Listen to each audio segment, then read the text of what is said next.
Hi ಎಲ್ಲರಿಗೂ ನಮಸ್ಕಾರ. Welcome back to our YouTube channel. ಇವತ್ತಿನ ಒಂದು ತರಗತಿಯಲ್ಲಿ ಸೆಲ್ ಸ್ಟ್ರಕ್ಚರ್ ಮತ್ತೆ ಫಂಕ್ಷನ್, ಕೋಶ ರಚನೆ ಮತ್ತು ಕಾರ್ಯ ಈ ಬಗ್ಗೆ ಇರುವಂತಹ ಎಲ್ಲ MCQs ನ ನೋಡ್ತಾ ಹೋಗೋಣ. ಇವು ಹಿಂದಿನ ಪ್ರಶ್ನೆ ಪತ್ರಿಕೆಗಳಲ್ಲಿ ಕೇಳಿರುವಂತಹ ಪ್ರಶ್ನೆಗಳನ್ನು ಕೂಡ ಇಲ್ಲಿ ಒಳಗೊಂಡಿರುತ್ತೆ. ಓಕೆ, ಸೊ ಮೊದಲನೇ ಪ್ರಶ್ನೆ, ಜೀವಕೋಶವನ್ನ ಕಂಡು ಹಿಡಿದಂತ ವಿಜ್ಞಾನಿ ಯಾರು? ಜೀವಕೋಶವನ್ನ ಕಂಡು ಹಿಡಿದಂತ ವಿಜ್ಞಾನಿ ಬಂದು ರಾಬರ್ಟ್ ಹುಕ್ ರವರು.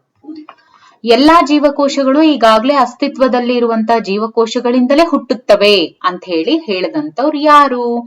ದಟ್ ಈಸ್ ರುಡಾಲ್ಫ್ ವರ್ಚೋ ಅಂತ ಹೇಳಿ ಕರಿತೀವಿ. ಓಕೆ, ಜೀವಕೋಶದ ಶಕ್ತಿ ಉತ್ಪಾದನಾ ಕೇಂದ್ರ ಅಂತ ಹೇಳಿ ಯಾವುದನ್ನ ಕರೀತಾರೆ? ಶಕ್ತಿ ಉತ್ಪಾದನಾ ಕೇಂದ್ರ ಅದು ಯಾವುದು ಅಂತ ಹೇಳಿದ್ರೆ ದಟ್ ಇಸ್ ಮೈಟೋಕಾಂಡ್ರಿಯಾ. ಜೀವಕೋಶದ ಆತ್ಮಹತ್ಯಾ ಚೀಲಗಳು ಅಥವಾ ಆತ್ಮಹತ್ಯಾ ಸಂಚಿ ಅಂತ ಹೇಳಿ ಯಾವುದನ್ನ ಕರೀತಾರೆ ಅಂತ ಹೇಳಿದ್ರೆ ಲೈಸೋಸೋಮ್ ಅನ್ನ ಕರೀತಾರೆ. ಇನ್ನು ಸಸ್ಯಕೋಶಗಳಲ್ಲಿ ಮಾತ್ರ ಕಂಡು ಬರುವಂತಹ ಅಂಗ ಯಾವುದು ಅಂತ ಹೇಳಿದ್ರೆ ಅಂಗಕ ಯಾವುದು ಅಂತ ಹೇಳಿದ್ರೆ ಕೋಶಭಿತ್ತಿ. ಓಕೆ, ಕೋಶಭಿತ್ತಿ it is the main difference between animal tissue and plant tissue. Okay, ಕೋಶದಲ್ಲಿ ಪ್ರೋಟೀನ್ ಸಂಶ್ಲೇಷಣೆಗೆ ಜವಾಬ್ದಾರಿಯಾಗಿರುವಂತಹ ಅಂಗಕ ಯಾವುದು ಅಂತ ಕೇಳಿದ್ದಾರೆ. ಕೋಶದಲ್ಲಿ ಪ್ರೋಟೀನ್ ಸಂಶ್ಲೇಷಣೆ ಅಂದ್ರೇನು, ಪ್ರೋಟೀನ್ ಸಿಂಥಸಿಸ್ಗೆ ಜವಾಬ್ದಾರಿಯಾಗಿರುವಂತಹ ಒಂದು ಆರ್ಗನಲ್ ಯಾವುದು ಅಂತ ಹೇಳಿದ್ರೆ ದಟ್ ಇಸ್ ರೈಬೋಸೋಮ್. ಕೋಶದ ಚಟುವಟಿಕೆಗಳನ್ನ ನಿಯಂತ್ರಿಸುವಂತಹ ಮತ್ತು ಅನುವಂಶೀಯ ಮಾಹಿತಿಯನ್ನ ಸಂಗ್ರಹಿಸುವಂತಹ ಅಂಗ ಯಾವುದು ಅಂತ ಹೇಳಿದ್ರೆ ದಟ್ ಇಸ್ ನ್ಯೂಕ್ಲಿಯಸ್. ನ್ಯೂಕ್ಲಿಯಸ್ ಏನಿದೆ ಇದು ಸೆಲ್ ನ ಒಂದು ಪ್ರತಿಯೊಂದು ಆಕ್ಟಿವಿಟಿಯನ್ನು ಕಂಟ್ರೋಲ್ ಮಾಡುತ್ತೆ, ಜೊತೆಗೆ ಅನುವಂಶೀಯ ಮಾಹಿತಿಯನ್ನು ಕೂಡ ಇದು ಸಂಗ್ರಹಿಸುತ್ತೆ. ಸಸ್ಯಕೋಶದಲ್ಲಿರುವಂತಹ ದೊಡ್ಡ ಗಾತ್ರದ ಕೇಂದ್ರ ವಿಭಜಿತ ಕುಹರಕ್ಕೆ ಏನಂತ ಕರೀತಾರೆ? ನೋಡಿ, ಸಸ್ಯಕೋಶದಲ್ಲಿರುವಂತಹ ದೊಡ್ಡ ಗಾತ್ರ ಅಂದ್ರೇನು, ತುಂಬಾ ಲಾರ್ಜ್ ಇರುತ್ತೆ. ಕೇಂದ್ರ ವಿಭಜಿತ ಕುಹರಕ್ಕೆ ಏನಂತ ಕರೀತಾರೆ? ದಟ್ ಇಸ್ ವ್ಯಾಕ್ಯೂಲ್ ಅಂತ ಹೇಳಿ ಕರೀತಾರೆ. ಇದು ಪ್ಲಾಂಟ್ ಟಿಶ್ಯೂಸ್ ಅಲ್ಲಿ ಮಾತ್ರ ಕಂಡು ಬರುತ್ತೆ. ಇನ್ನು ದ್ವಿಪೊರೆ ರಚನೆಯ ಅಂಗಕ ಯಾವುದು? ದ್ವಿಪೊರೆ ಅಂದ್ರೆ ಡಬಲ್ ಮೆಂಬ್ರೇನ್ ಅನ್ನ ಒಳಗೊಂಡಿರುವಂತದ್ದು ದಟ್ ಇಸ್ ಮೈಟೋಕಾಂಡ್ರಿಯಾ. ಪೊರೆಯಿಂದ ಸುತ್ತುವರಿಯದ ಅಂಗಕ ಯಾವುದು ಅಂದ್ರೆ ಇದು ಪೊರೆಯಿಂದ ಸುತ್ತುವರೆದಿಲ್ಲ, ಅದು ಯಾವುದು ಅಂತ ಹೇಳಿದ್ರೆ ರೈಬೋಸೋಮ್. ಕೋಶ ಭಿತ್ತಿಯು ಯಾವ ಪದಾರ್ಥದಿಂದ ರೂಪುಗೊಂಡಿದೆ? ನೋಡಿ, ಕೋಶ ಭಿತ್ತಿ ಏನಿದೆ it is very hard. Okay, ಅದಕ್ಕೋಸ್ಕರನೇ ಮರಗಳು ಅಷ್ಟು ವಿತೌಟ್ ಮೂವ್ಮೆಂಟ್ ಅವು ಎಲ್ಲಿರುತ್ತೋ ಅಲ್ಲೇ ಇರೋದಕ್ಕೆ ಕಾರಣ ಏನಂದ್ರೆ due to presence of cell wall that is ಕೋಶ ಭಿತ್ತಿ. ಅದು ಯಾವ್ದ್ರಿಂದ ಆಗಿರುತ್ತೆ ಅಂದ್ರೆ ಸೆಲ್ಯುಲೋಸ್ ಇಂದ ಆಗಿರುತ್ತೆ. ಕೋಶ ಪೊರೆಯು ಯಾವುದರಿಂದ ಮಾಡಲ್ಪಟ್ಟಿದೆ? ಕೋಶ ಪೊರೆ ಪ್ರೋಟೀನ್ ಮತ್ತು ಲಿಪಿಡ್ ನಿಂದ ಮಾಡಲ್ಪಟ್ಟಿದೆ. ಕೋಶ ಪೊರೆಯು ಯಾವುದರಿಂದ ಮಾಡಲ್ಪಟ್ಟಿದೆ? ಕೋಶ ಪೊರೆ ಪ್ರೋಟೀನ್ ಮತ್ತು ಲಿಪಿಡ್ ನಿಂದ ಮಾಡಲ್ಪಟ್ಟಿದೆ. ಓಕೆ, ಕೋಶ ಪೊರೆ ಯಾವುದರಿಂದ ಮಾಡಲ್ಪಟ್ಟಿದೆ? ಕೋಶ ಪೊರೆಯಲ್ಲಿ ಮಾಡಲ್ಪಟ್ಟಿರುವಂತದ್ದು ಪ್ರೋಟೀನ್ ಮತ್ತು ಲಿಪಿಡ್ಸ್ ಇಂದ. ಕೋಶ ವಿಭಜನೆಯ ಪ್ರಕ್ರಿಯೆಗೆ ಏನಂತ ಕರೀತಾರೆ? ನೋಡಿ, ಕೋಶ ವಿಭಜನೆಯ ಪ್ರಕ್ರಿಯೆಗೆ ಏನಂತ ಕರೀತಾರೆ ಅಂದ್ರೆ ಮೈಟೋಸಿಸ್ ಅಂತ ಕರೀತಾರೆ, ಜೊತೆಗೆ ಮಿಯಾಸಿಸ್. ಕೋಶ ವಿಭಜನೆ ಪ್ರಕ್ರಿಯೆ ಮೈಟೋಸಿಸ್ ಮತ್ತೆ ಮಿಯಾಸಿಸ್ ಎರಡನ್ನು ಒಳಗೊಂಡಿರುತ್ತೆ. ಮೈಟೋಸಿಸ್ ವಿಭಜನೆಯ ಯಾವ ಜೀವಕೋಶಗಳನ್ನ ಕಂಡು ಬರುತ್ತೆ? ನೋಡಿ, ಮೈಟೋಸಿಸ್ ವಿಭಜನೆ ಎಂಥ ಜೀವಕೋಶಗಳಲ್ಲಿ ಕಂಡು ಬರುತ್ತೆ? ಮೈಟೋಸಿಸ್ ಏನಿದೆ ಇದು ಬಾಡಿ ಸೆಲ್ಸ್ ಅಲ್ಲಿ ಮಾತ್ರ ಕಂಡು ಬರುತ್ತೆ. ಓಕೆ, ಬಾಡಿ ಸೆಲ್ಸ್ ಅಲ್ಲಿ ಕಂಡು ಬರುತ್ತೆ. ಯಾವ ತರ ಈ ಮೈಟೋಸಿಸ್ ವಿಭಜನೆ ಅಂತ ಹೇಳಿದ್ರೆ, ಈಗ ಫಾರ್ ಎಕ್ಸಾಂಪಲ್ ಇವಾಗ ಏನೋ ಗಾಯ ಆಗಿರುತ್ತೆ. ಗಾಯ ಹೆಂಗಾಗಿರುತ್ತೆ? ಎಲ್ಲೋ ತರ್ಚ್ಕೊಂಡು ಏನೋ ಗಾಯ ಉಂಟಾಗಿರುತ್ತೆ ಅಂತ ಇಟ್ಕೊಳ್ಳಿ. ಅದು ಏನು ರಿಕವರ್ ಆಗುತ್ತಲ್ವಾ, ಅದು ಮತ್ತೆ ಮೊದ್ಲಿನ ತರ ಅಲ್ಲಿ ಗಾಯ ಆಗಿತ್ತು ಅಂತಾನೆ ಗೊತ್ತಾಗಲ್ಲ. ಆ ತರ ಏನಾಗುತ್ತೆ, ಚೆನ್ನಾಗಾಗುತ್ತೆ ಆ place. So that is due to the process of mitosis ಅಂತ ಹೇಳ್ತೀವಿ. ಇನ್ನು ಅರ್ಧ ಸಿದ್ಧ ಕೋಶಗಳನ್ನ ಉತ್ಪಾದಿಸುವಂತಹ ಕೋಶ ವಿಭಜನೆ ಯಾವುದು? ಅರ್ಧ ಸಿದ್ಧ ಕೋಶಗಳನ್ನ ಉತ್ಪಾದಿಸುವಂತಹ ಕೋಶ ವಿಭಜನೆ ಅಂತ ಹೇಳಿದ್ರೆ ದಟ್ ಇಸ್ ಮಿಯಾಸಿಸ್. ಓಕೆ, ಇನ್ನು ಪ್ರೊಕ್ಯಾರಿಯೋಟ್ ಕೋಶಗಳಲ್ಲಿ ಯಾವ ಅಂಗಕಗಳು ಇರೋದಿಲ್ಲ? ಪ್ರೊಕ್ಯಾರಿಯೋಟ್ ಕೋಶಗಳಲ್ಲಿ ಪ್ರೊಕ್ಯಾರಿಯೋಟಿಕ್ ಸೆಲ್ಸ್ ಅಲ್ಲಿ ಯಾವ್ದಿರಲ್ಲ ಅಂತ ಹೇಳಿದ್ರೆ ನ್ಯೂಕ್ಲಿಯಸ್ ಇರಲ್ಲ, ಮೈಟೋಕಾಂಡ್ರಿಯಾ ಇರಲ್ಲ, ಲೈಸೋಸೋಮ್ ಇರಲ್ಲ, ಇವೆಲ್ಲ ಯಾವುದು ಇರಲ್ಲ ಈ ಪ್ರೊಕ್ಯಾರಿಯೋಟ್ ಅಲ್ಲಿ. ಇನ್ನು ಸಸ್ಯ ಕೋಶಗಳು ಮತ್ತು ಪ್ರಾಣಿ ಕೋಶಗಳು ಇವೆರಡರ ನಡುವಿನ ಮುಖ್ಯ ವ್ಯತ್ಯಾಸ ಏನು ಅಂತ ಹೇಳಿದ್ರೆ ಕೋಶ ಭಿತ್ತಿ ಅವೆರಡರ ನಡುವೆ ಇರುವಂತ ಮೇನ್ ವ್ಯತ್ಯಾಸ ಆಗಿರುತ್ತೆ. ಆಹಾರ ತಯಾರಿಸೋದಕ್ಕೆ ಸಸ್ಯ ಕೋಶಗಳಲ್ಲಿ ಕಂಡು ಬರುವಂತಹ ಅಂಗಕ ಯಾವುದು? ನೋಡಿ, ಆಹಾರವನ್ನ ತಯಾರಿಸೋದಕ್ಕೆ ಸಸ್ಯ ಕೋಶಗಳಲ್ಲಿ ಕಂಡು ಬರುವಂತಹ ಅಂಗಕ ದಟ್ ಇಸ್ ಹಸಿರು ಕಾಯ. ಓಕೆ, ಹಸಿರು ಕಾಯ. ಇನ್ನು ಹಸಿರು ಕಾಯದ ಪ್ರಮುಖ ವರ್ಣದ್ರವ್ಯ ಯಾವುದು ಅಂತ ಹೇಳಿದ್ರೆ ದಟ್ ಇಸ್ ಕ್ಲೋರೋಫಿಲ್. ಕೋಶ ವಿಭಜನೆಯನ್ನ ಪ್ರಾರಂಭಿಸೋದಕ್ಕೆ ಅಗತ್ಯವಾದಂತಹ ಅಂಗಕ ಯಾವುದು? ಈಗ ಕೋಶ ವಿಭಜನೆ ಪ್ರಾರಂಭಿಸಬೇಕು ಅಂದ್ರೆ ಅಗತ್ಯವಾಗಿರುವಂತಹ ಅಂಗಕ ಬಂದ್ಬಿಟ್ಟು ದಟ್ ಇಸ್ ಸೆಂಟ್ರಿಯೋಲ್. ಸೆಂಟ್ರಿಯೋಲ್ ಏನಿದೆಯಲ್ಲ this is very important for cell division. Okay, ಇನ್ನು ಬ್ಯಾಕ್ಟೀರಿಯಾದ ಜೀವಕೋಶವು ಯಾವ ಕೋಶದ ಪ್ರಕಾರಕ್ಕೆ ಉದಾಹರಣೆಯಾಗಿದೆ ಅಂತ ಹೇಳಿದ್ರೆ ದಟ್ ಇಸ್ ಪ್ರೊಕ್ಯಾರಿಯೋಟಿಕ್. ಇನ್ನು ಕೋಶದ ಯಾವ ಭಾಗವು ಜಲದ ಸಮತೋಲನವನ್ನ ಕಾಪಾಡುತ್ತೆ?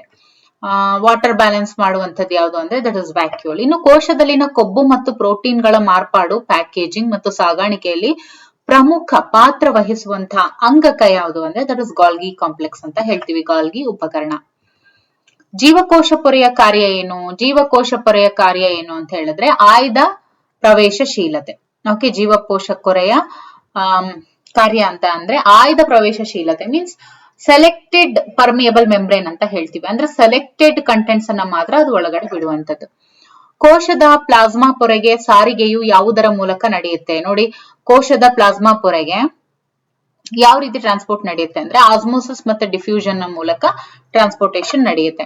ಜೀವಕೋಶದ ಆನುವಂಶಿಕ ವಸ್ತುಗಳನ್ನ ಒಳಗೊಂಡಿರುವಂತಹ ನ್ಯೂಕ್ಲಿಯಸ್ ನ ಭಾಗ ಯಾವುದು ಅಂತ ಹೇಳಿದ್ರೆ ದಟ್ ಇಸ್ ಕ್ರೊಮ್ಯಾಟಿನ್.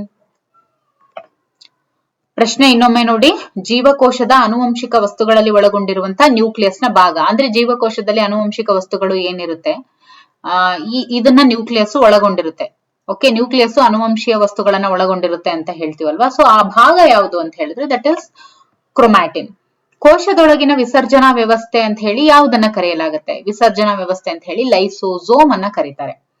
ಪ್ರೋಟೀನ್ ಸಂಶ್ಲೇಷಣೆಯಲ್ಲಿ ಭಾಗವಹಿಸುವ ರೈಬೋಸೋಮ್ಗಳು ಎಲ್ಲಿವೆ? ನೋಡಿ, ಪ್ರೋಟೀನ್ ಸಂಶ್ಲೇಷಣೆಯಲ್ಲಿ ಭಾಗವಹಿಸುವಂತಹ ರೈಬೋಸೋಮ್ಗಳು ಎಂಡೋಪ್ಲಾಸ್ಮಿಕ್ ರೆಟಿಕ್ಯುಲಮ್ ಮತ್ತೆ ಸೈಟೋಪ್ಲಾಸಂ ಎರಡರಲ್ಲೂ ಇರ್ತವೆ. ಅಣುಗಳನ್ನ ಕೋಶದ ಒಳಗೆ ಮತ್ತು ಹೊರಗೆ ಸಾಗಿಸುವಂತಹ ಅಂಗಕ ಯಾವುದು ಅಂತ ಹೇಳಿದ್ರೆ ದಟ್ ಇಸ್ ಕೋಶ ಪೊರೆ. ಕೋಶ ವಿಭಜನೆಯ ಸಮಯದಲ್ಲಿ ಸಸ್ಯ ಕೋಶಗಳಲ್ಲಿ ಕೋಶ ಫಲಕದ ರಚನೆಯು ಯಾವುದರಿಂದ ಮಾಡಲ್ಪಟ್ಟಿದೆ? ನೋಡಿ, ಕೋಶ ವಿಭಜನೆಯ ಸಮಯದಲ್ಲಿ ಸಸ್ಯ ಕೋಶಗಳಲ್ಲಿ ಕೋಶ ಫಲಕದ ರಚನೆಯು ಯಾವುದರಿಂದ ಮಾಡಲ್ಪಟ್ಟಿರುತ್ತೆ ಅಂದ್ರೆ ಅದು ಗಾಲ್ಗಿ ಸಂಕೀರ್ಣದಿಂದ ಮಾಡಲ್ಪಟ್ಟಿರುತ್ತೆ. ಮೀನ್ಸ್ ಗಾಲ್ಗಿ ಉಪಕರಣ, ಗಾಲ್ಗಿ ಅಪರಾಟಸ್ ಅಂತ ಹೇಳ್ತೀವಿ. ಪ್ರೊಕ್ಯಾರಿಯೋಟಿಕ್ ಕೋಶಗಳಲ್ಲಿ ಡಿಎನ್ಎ ಎಲ್ಲಿ ಕಂಡು ಬರುತ್ತೆ?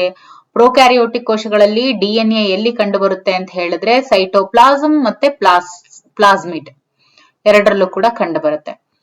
ಇನ್ನು ಪ್ರಾಣಿ ಕೋಶಗಳಲ್ಲಿ ಮಾತ್ರ ಕಂಡು ಬರುವಂತ ಅಂಗಕ ಯಾವುದು ಅಂತ ಹೇಳಿದ್ರೆ ನೋಡಿ, ಇದು ಪ್ರಾಣಿ ಕೋಶಗಳಲ್ಲಿ ಮಾತ್ರ ಕಂಡು ಬರುತ್ತೆ. ಯಾವುದು? That is centriole. ಅಂದ್ರೆ ಇವಾಗ ಇವೆರಡರದ್ದು ವ್ಯತ್ಯಾಸ ತಿಳ್ಕೊಳ್ಳಿ. ಈಗ ಸಸ್ಯ ಕೋಶಗಳಲ್ಲಿ ಮಾತ್ರ ಕಂಡು ಬರುವಂತದ್ದು ದಟ್ ಇಸ್ ಸೆಲ್ವಾಲ್ ಕೋಶ ಭಿತ್ತಿ.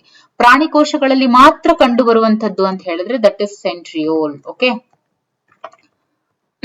ಯಾವ ಅಂಗಕವು ಜೀವಕೋಶದ ಸಾರಿಗೆ ವ್ಯವಸ್ಥೆ ಅಂತ ಹೇಳಿ ಕರೀತಾರೆ ಅಂತ ಹೇಳಿದ್ರೆ ಎಂಡೋಪ್ಲಾಸ್ಮಿಕ್ ರೆಟಿಕ್ಯುಲಮ್.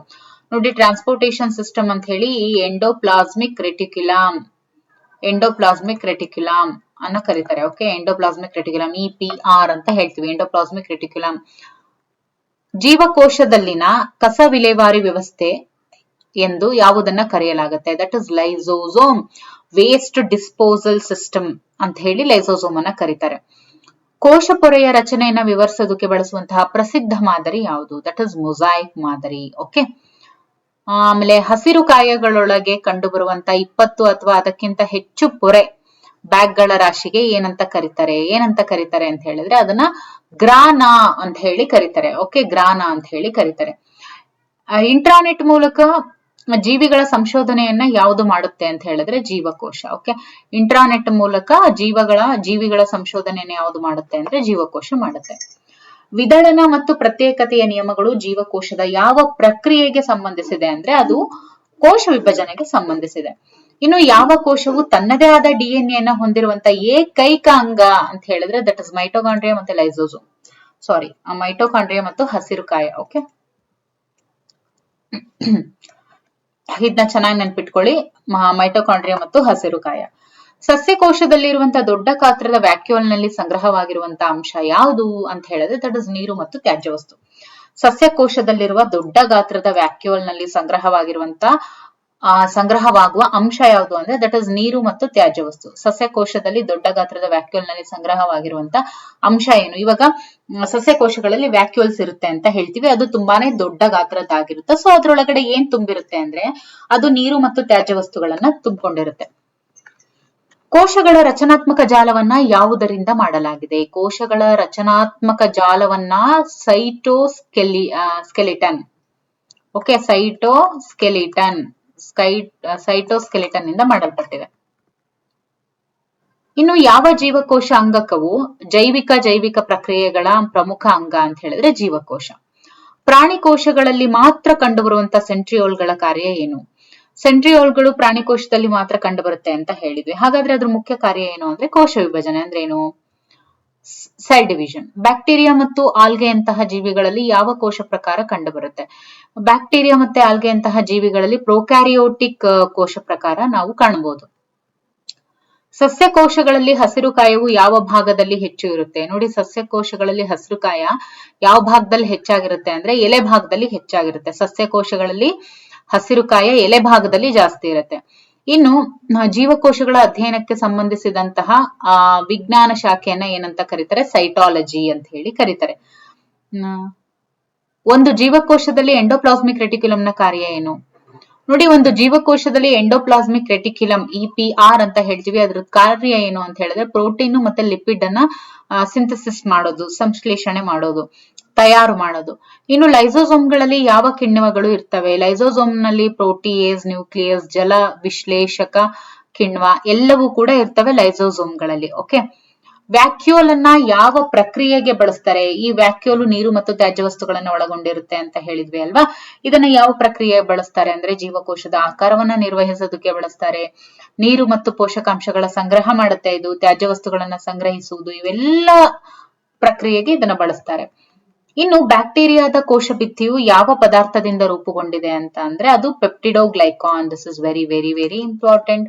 ಪೆಪ್ಟಿಡೋಗ್ಲೈಕಾನ್. ಈ ಪೆಪ್ಟಿಡೋಗ್ಲೈಕಾನ್ ಅನ್ನುವಂತಹ ಒಂದು ಪದಾರ್ಥ ಏನಿದೆ ಅದು ಬ್ಯಾಕ್ಟೀರಿಯಾದ ಕೋಶ ಭಿತ್ತಿ ಒಳಗೊಂಡಿದೆ. ಓಕೆ, ಅಂದ್ರೆ ಬ್ಯಾಕ್ಟೀರಿಯಾದ ಕೋಶ ಭಿತ್ತಿ ಏನಿರುತ್ತೆ, it is made up of peptidoglycan. ಕೋಶ ವಿಭಜನೆಯ ಸಮಯದಲ್ಲಿ ಜೈವಿಕ ಪ್ರಕ್ರಿಯೆಗಳನ್ನ ವೇಗಗೊಳಿಸೋದಕ್ಕೆ ಬಳಸುವಂತಹ ಅಂಗಕ ಯಾವುದು? That is mitochondria. ಪ್ರಶ್ನೆ ಅರ್ಥ ಆಯ್ತು? ಕೋಶ ವಿಭಜನೆಯ ಸಮಯದಲ್ಲಿ ಅಂದ್ರೆ ಸೆಲ್ ಡಿವಿಷನ್ ಆಗ್ಬೇಕಾದ್ರೆ ಜೈವಿಕ ಪ್ರಕ್ರಿಯೆಗಳು ಅಂದ್ರೆ ಈ ಬಯೋಲಾಜಿಕಲ್ ಪ್ರೋಸೆಸ್ ಏನಿರುತ್ತೆ ಈ ಕೋಶ ವಿಭಜನೆ ಆಗ್ಬೇಕಾದ್ರೆ ಅದು ತುಂಬಾ ಫಾಸ್ಟ್ ಆಗಿ ಆಗ್ಬೇಕು ಅಂತ ಅಂದ್ರೆ ಏನ್ ಬೇಕು? ಎನರ್ಜಿ ಬೇಕು. ಅದು ಎಲ್ಲಿ ಸಿಂಥಸಿಸ್ ಆಗೋದು? ಮೈಟೋಕಾಂಡ್ರಿಯಾದಲ್ಲಿ. So that mitochondria is the right answer. ಇನ್ನು ಕೋಶ ಪೊರೆಯ ಕಾರ್ಯ ಏನು ಅಂತ ಹೇಳಿದ್ರೆ ಅಣುಗಳನ್ನ ಕೋಶಕ್ಕೆ ಕಳಿಸೋದು ಮತ್ತೆ ಹೊರ ಹಾಕೋದು. ಪೊರೆ ಕವಚವಿಲ್ಲದ ಅಂಗಕ ಅಂದ್ರೆ ನಾನ್ ಮೆಂಬ್ರೇನಸ್ ಆರ್ಗನಲ್ ಅಂತ ಹೇಳಿ ಯಾವ್ದನ್ನ ಕರೀತಾರೆ ಅಂದ್ರೆ ribosome. It is non membranous organelle. ಕೋಶ ವಿಭಜನೆಯ ಪ್ರಕ್ರಿಯೆಗೆ ಏನಂತ ಕರೀತಾರೆ? ಸೆಲ್ ಸೈಕಲ್ ಅಂತ ಹೇಳಿ ಕರೀತಾರೆ.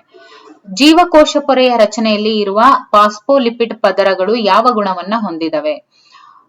ಹೈಡ್ರೋಫಿಲಿಕ್ ಮತ್ತೆ ಹೈಡ್ರೋಫೋಬಿಕ್ ಎರಡೂ ಗುಣಗಳನ್ನ ಇದು ಹೊಂದಿದೆ. ಓಕೆ, ಇನ್ನು ಯಾವ ಕೋಶ ಅಂಗಕ ಪ್ರೋಟೀನ್ ಮತ್ತು ಲಿಪಿಡ್ ಗಳನ್ನ ಸಂಗ್ರಹಿಸುತ್ತೆ? ಪ್ರೋಟೀನು ಮತ್ತೆ ಲಿಪಿಡ್ ಎರಡನ್ನೂ ಕೂಡ ಸಂಗ್ರಹಿಸುವಂತದ್ದು ಯಾವುದು ಅಂತ ಹೇಳಿದ್ರೆ ದಟ್ ಇಸ್ ನನ್ ಅದರ್ ದನ್ ಎಂಡೋಪ್ಲಾಸ್ಮಿಕ್ ರೆಟಿಕ್ಯುಲಮ್. ಯಾವ ಜೀವಿಗಳು ಪ್ರೊಕ್ಯಾರಿಯೋಟಿಕ್ ಕೋಶವನ್ನ ಹೊಂದಿರ್ತವೆ ಅಂತ ಹೇಳಿದ್ರೆ ಅವು ಬ್ಯಾಕ್ಟೀರಿಯಾ. ಇನ್ನು ಕೋಶ ವಿಭಜನೆಯು ಯಾವ ರೀತಿಯಾಗಿರುತ್ತೆ? ನೋಡಿ, ಕೋಶ ವಿಭಜನೆ ಯಾವ ರೀತಿಯಾಗಿರುತ್ತೆ ಅಂತ ಹೇಳಿದ್ರೆ ಅದು ಮೈಟೋಸಿಸ್ ಮತ್ತೆ ಮಿಯಾಸಿಸ್ ಎರಡನ್ನೂ ಒಳಗೊಂಡಿರುತ್ತೆ. ಇನ್ನು ಲೈಸೋಸೋಮ್ಗಳನ್ನ ಯಾರು ಕಂಡು ಹಿಡಿದ್ರು ಅಂತ ಹೇಳಿದ್ರೆ ಕ್ರಿಶ್ಚಿಯನ್ ಡಿ ಡು ಅವರು ಲೈಸೋಸೋಮ್ಗಳನ್ನ ಕಂಡು ಹಿಡಿದ್ರು. ಸಸ್ಯ ಜೀವಕೋಶಗಳಲ್ಲಿ ಕೋಶ ಭಿತ್ತಿಯ ಕಾರ್ಯ ಏನು ಅಂತ ಹೇಳಿದ್ರೆ ಅದು ದೃಢತೆ ಕೊಡುತ್ತೆ. ಓಕೆ, ಜೊತೆಗೆ ಆಕಾರವನ್ನ ಕೊಡುತ್ತೆ ಮತ್ತೆ ರಕ್ಷಣೆಯನ್ನು ಕೂಡ ನೀಡುತ್ತೆ. ಓಕೆ, ಇದು ನೀರು ಮತ್ತು ಪೋಷಕಾಂಶಗಳನ್ನ ಸಾಗಿಸೋದು ಇದೆಯಲ್ಲ ಇದು ರಾಂಗ್. ನೋಡಿ, ಕೋಶ ಭಿತ್ತಿ ಕಾರ್ಯ ಏನು ಅಂದ್ರೆ ಅದು ಬೇಸಿಕಲಿ ತುಂಬಾ ಹಾರ್ಡ್ ಆಗಿರುತ್ತೆ. ಸೊ ದಟ್ ಜೀವಕೋಶಕ್ಕೆ ಅದು ಒಂದು ಆಧಾರ ಮತ್ತೆ ಆಕಾರವನ್ನ ಕೊಡುತ್ತೆ. ನೀರು ಮತ್ತು ಪೋಷಕಾಂಶಗಳನ್ನ ಇದು ಸಾಗಿಸೋದಿಲ್ಲ, ಅದು ರಕ್ಷಣೆ ಮಾಡುತ್ತೆ. ಇನ್ನು ಕೋಶ ಭಿತ್ತಿಯು ಬ್ಯಾಕ್ಟೀರಿಯಾದಲ್ಲಿ ಯಾವ ಪದಾರ್ಥದಿಂದ ರೂಪುಗೊಂಡಿದೆ? ನೋಡಿ, ಕೋಶ ಭಿತ್ತಿಯು ಬ್ಯಾಕ್ಟೀರಿಯಾದಲ್ಲಿ ಯಾವ ಪದಾರ್ಥದಿಂದ ರೂಪುಗೊಂಡಿದೆ ಅಂತ ಹೇಳಿದ್ರೆ ದಟ್ ಇಸ್ ಬ್ಯಾಕ್ಟೀರಿಯಾದಲ್ಲಿ ಕೋಶ ಭಿತ್ತಿ ಯಾವ ಪದಾರ್ಥದಿಂದ ಆಗಿದೆ? ಪೆಪ್ಟಿಡೋಗ್ಲೈಕಾನ್ ಇಂದ ಆಗಿದೆ. ಯಾವ ಅಂಗಕವನ್ನ ಕೋಶದ ಅಡುಗೆ ಮನೆ ಅಂತ ಹೇಳಿ ಕರೀತಾರೆ? ದಟ್ ಇಸ್ ಹಸಿರು ಕಾಯ. ಕೋಶದ ಅಡುಗೆ ಮನೆ ಅಂತ ಹೇಳಿ ಯಾವುದನ್ನ ಕರೀತಾರೆ? ಹಸಿರು ಕಾಯ ಇದನ್ನ ಕರೀತಾರೆ. ಓಕೆ, ಇನ್ನು ಜೀವಕೋಶದ ನ್ಯೂಕ್ಲಿಯಸ್ ನಲ್ಲಿ ಏನಿರುತ್ತೆ? ಜೀವಕೋಶದ ನ್ಯೂಕ್ಲಿಯಸ್ ನಲ್ಲಿ DNA ಇರುತ್ತೆ, RNA ಇರುತ್ತೆ, ಜೊತೆಗೆ ಪ್ರೋಟೀನ್ ಕೂಡ ಇರುತ್ತೆ. ಓಕೆ, DNA, RNA ಮತ್ತೆ ಪ್ರೋಟೀನ್ ಇವೆಲ್ಲವೂ ಕೂಡ ಈ ಒಂದು ನ್ಯೂಕ್ಲಿಯಸ್ ನಲ್ಲಿ ಇರುತ್ತೆ.